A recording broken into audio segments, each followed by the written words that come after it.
வணக்கம்.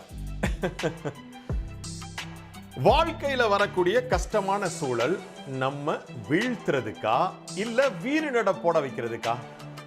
இதற்கான பதில சொல்றதுக்கு முன்னாடி கஷ்டமான சூழல் அப்படின்னு எதையெல்லாம் வருஷப்படுத்துறீங்க?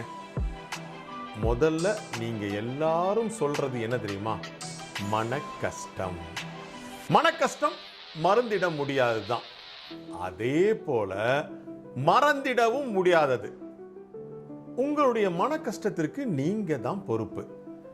உங்க எதிர்பார்ப்புகளை எல்லோருமே அப்படியே நிறைவேற்றிடணும் அப்படின்னு நீங்க எண்ணுவதில் ஏற்படக்கூடிய சிக்கல் தான் உங்களுடைய மன கஷ்டத்திற்கான திறவுகோல். அளவுக்கு அதிகமான நம்பிக்கைகள் பொய்த்து போகக்கூடிய சமயத்துல மன கஷ்டங்கள் இறுகி போய் மனக்காயங்கள் ஏற்படுது.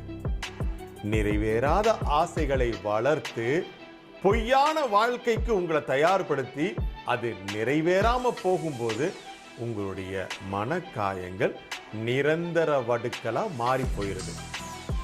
மனக்காயங்கள் பிறரால் ஏற்படுத்தக்கூடியது கிடையாது, நாமே திட்டமிட்டு உருவாக்கிக்கிறது. உருவாக்க தெரிஞ்ச நமக்கு அனுபவிக்கிறதுக்கு மட்டும் ஏன் முடியறது இல்லை? அதனால அழிச்சிடலாம்.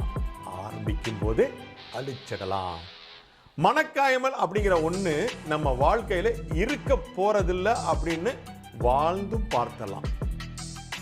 நம்முடைய மனக்காயங்கள் நம்ம வெற்றியான வாழ்க்கைக்கு திசை திருப்பக்கூடிய மோசமான பாதைக்கான தவறான வழிகாட்டிகள்.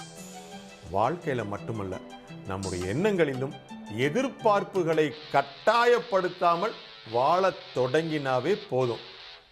கஷ்டமான வாழ்க்கை தொலைஞ்சு போய் இஷ்டமான வாழ்க்கை வெற்றியா வந்து சேர்ந்துகிட்டே இருக்கும். மீண்டும் சந்திப்போமா?